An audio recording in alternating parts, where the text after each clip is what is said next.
Hey y'all, I'm Nita and welcome to R&B Centric where we discuss everything R&B. I do music reviews and analysis, break down albums prior to 2015 regarding the genre. I talk about different trending topics from time to time regarding the artists within the genre and the genre itself, and sometimes do little, history lessons and things along that nature. So be sure to subscribe to the channel. So let's get into this topic. This is a topic that it has its moments where it trends, but it's a topic of Aaliyah and Beyoncé.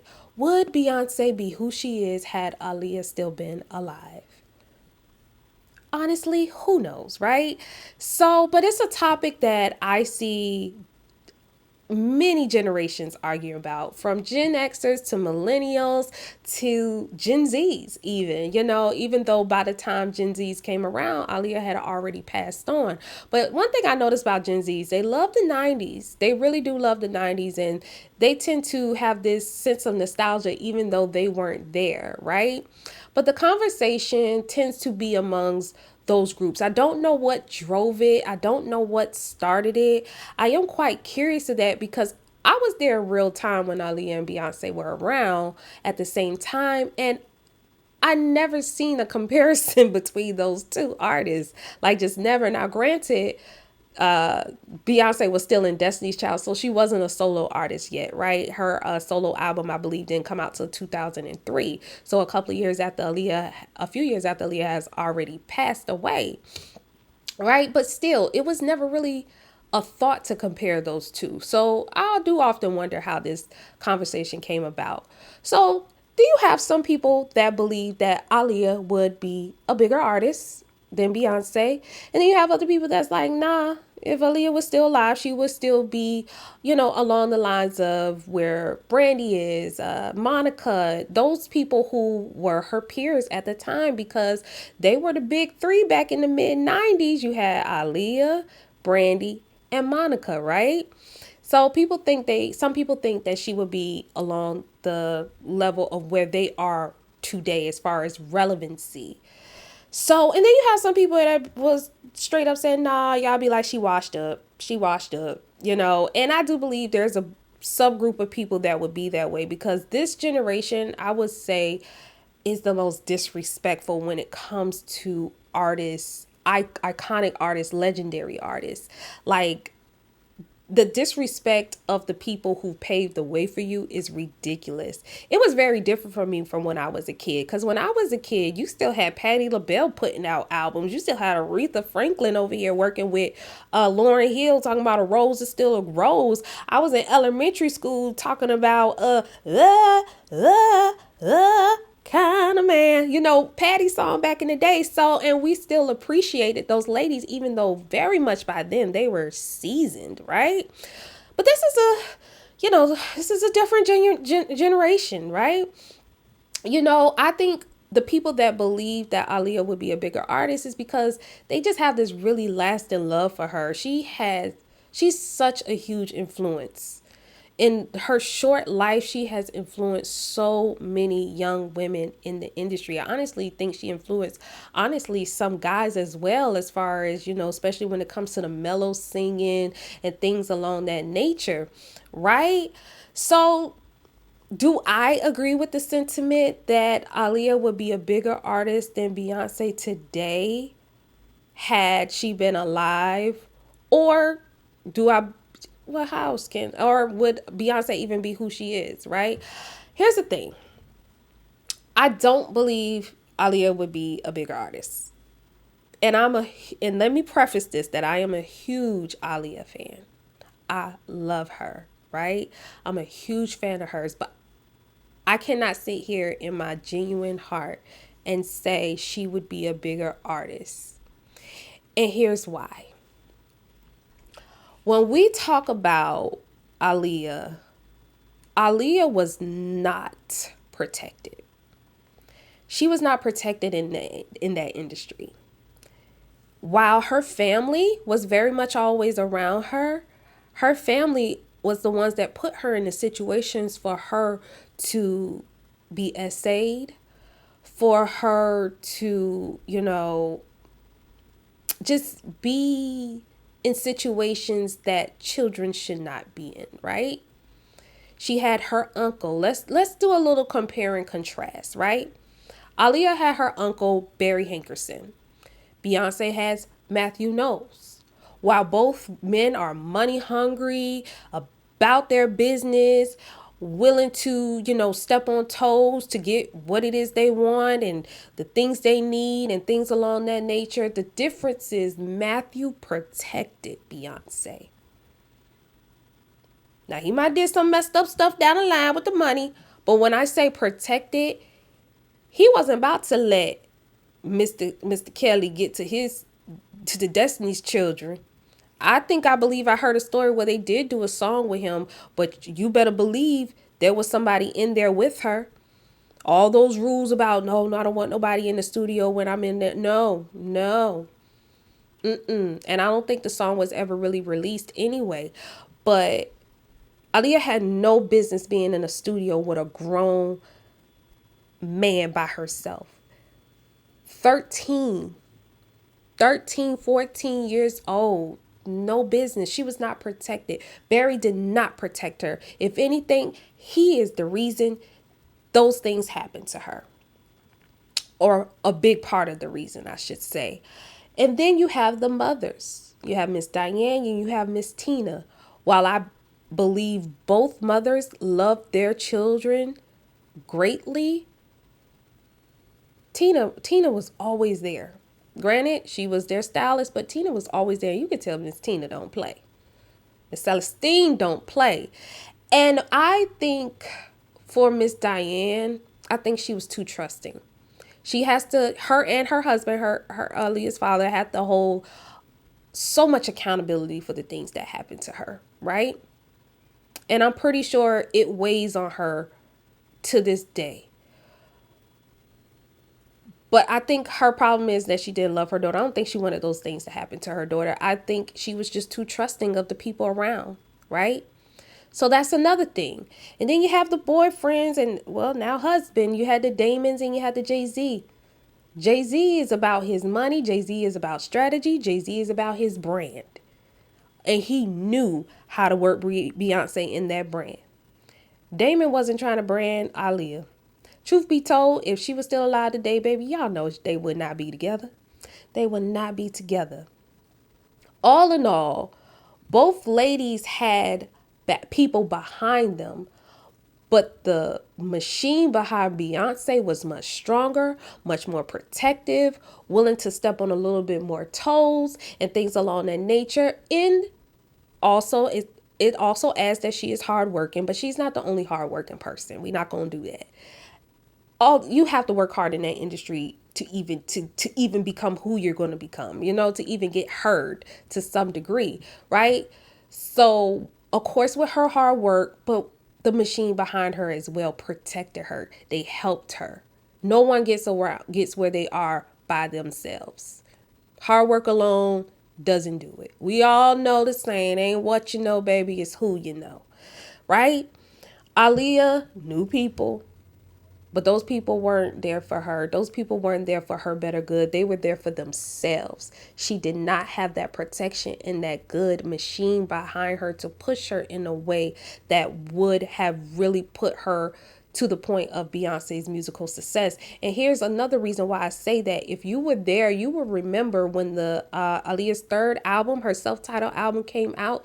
It wasn't doing that well when it first came out. What pushed her album sales was her death. That's what pushed it. That's what pushed people to go get the album. It is a great album, but it was a very experimental album, a very different sound. Her first single was We Need a Resolution. People weren't used to that sound from her. People were used to her having a different sound from other people because of Missy and Timbaland doing her second album.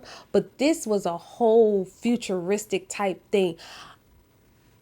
This probably ain't got nothing to do with nothing, but that should have never been the first single. Truth be told, We Need a Resolution should have never been a single. Her first single should have been More Than a Woman or Rock the Boat. I don't know who decided to put We Need a Resolution as the first single. But anyway, that's neither here nor there, but her album sales were stagnating. stagnant. Child, can't even talk. So I often wonder, had she not passed away, had that album exceeded and done well? So that's something to think about as well. That's why I say sometimes I think this conversation is a bit disingenuous from the people who really love Aaliyah, because if you were really there, you will remember the album wasn't doing that well until she passed away. Right? And then to add on, years down the line, we learn that her relationship with some of the Super Friends, Genuine, Timbaland, and Missy, they were not on speaking terms when she passed. So would she still even been in that group of people? We know Missy went on to have major success, Timbaland as well. But would she have still even been associated with them and that success, right? Aaliyah was moving into movies. She was transitioning into movies. So that's, because she wanted to be an all-around entertainer, which made sense. Another thing is Beyonce and Aaliyah have two different styles. That's why I say I never seen where this comparison came from, because their styles are totally different, down to their fashion, down to the type of music they pick, down to their vocals. Their vocals are totally different, right? And not saying you have to have the same vocals to be compared to someone, but they just do not even have the same style. So I never even understood the comparison, right? So where do I believe Aaliyah would be if she were still here? Like I said before, not with Damon. She wouldn't have been with him. She would not have been with him. I believe Aaliyah would be a big star.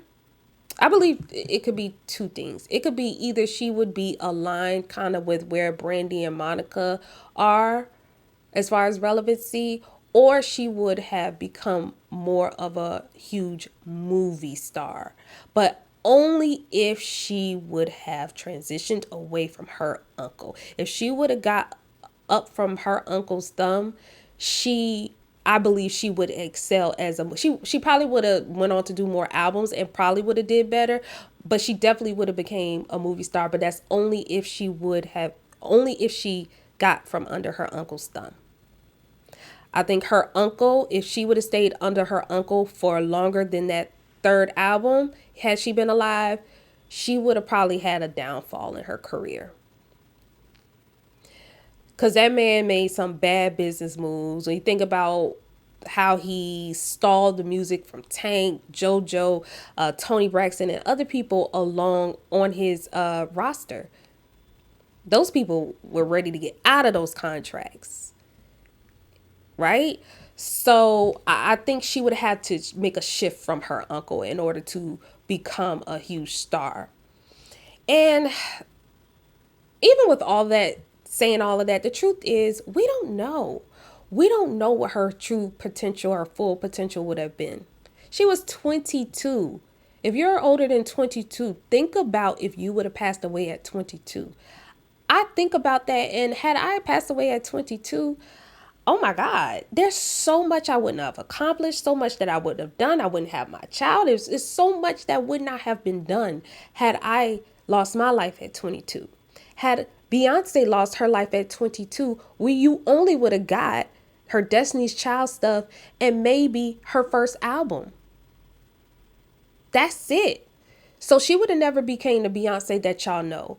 Because like I keep telling y'all, I know some of y'all wasn't there in real time, but Beyonce was not Beyonce. She was always her, always, pretty, always talented, but vocally she was okay. She was getting there, but there was other women around that time and girls that would sing circles around Beyonce in the 90s and early 2000s.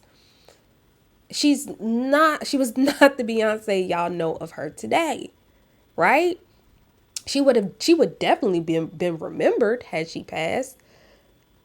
But we would probably be having the same conversation. What would have been? What would have been? You know what I mean? So, do I believe Beyonce, if Aaliyah was still alive, would Beyonce still have become who she is? I do. Because, like I said, it's the machine. It's her drive. It's the effort. It's so many things. I think they could have coexisted. I think they would have coexisted very well, just in two different lanes. Overall, I will say this conversation can be tiring, but I definitely wanted to give my 2 cents on it because this is an R&B channel, and I'm going to talk about the R&B ladies, right?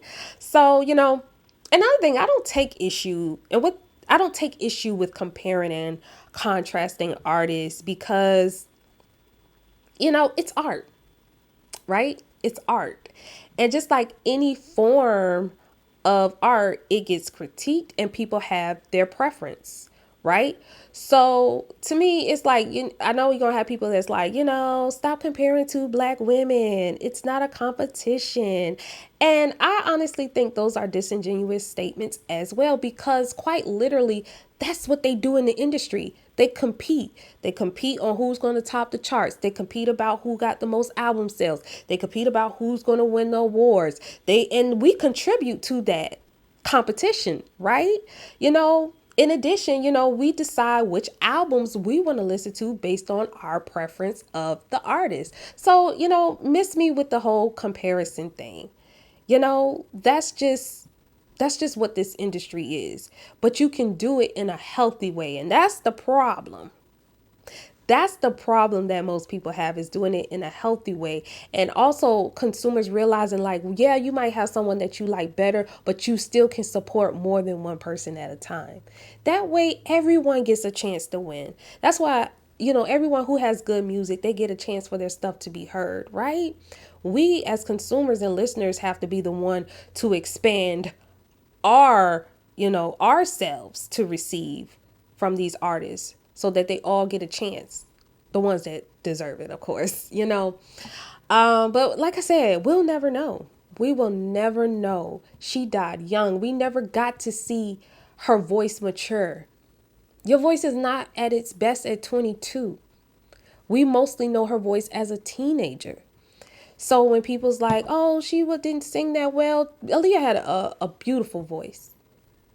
Did she, sometimes have inconsistencies? Yeah. As a fan, I can admit it. I've seen it. I've heard it. But overall, we never got to see her fullest potential vocally, as far as her acting, as far as her dancing. We'll never get a chance to see how she would have changed, if she would have been a family, if she would have, end up becoming a businesswoman. We don't know, but what we can do is enjoy the art that she left behind and remember her as the good person that she wanted to be remembered as. That's what we can do for her. So if you watch to the end of this video, you might as well go ahead and like the video. Go ahead and leave a comment and let me know what you think about this topic, as far as if Aaliyah was still alive, Beyonce wouldn't be who she is today. Give me your 2 cents, 3, 4, 5 cents. Just leave it in the comments. Be sure to share the video. Be sure to check out my other videos, and I will talk to you all next time. Bye.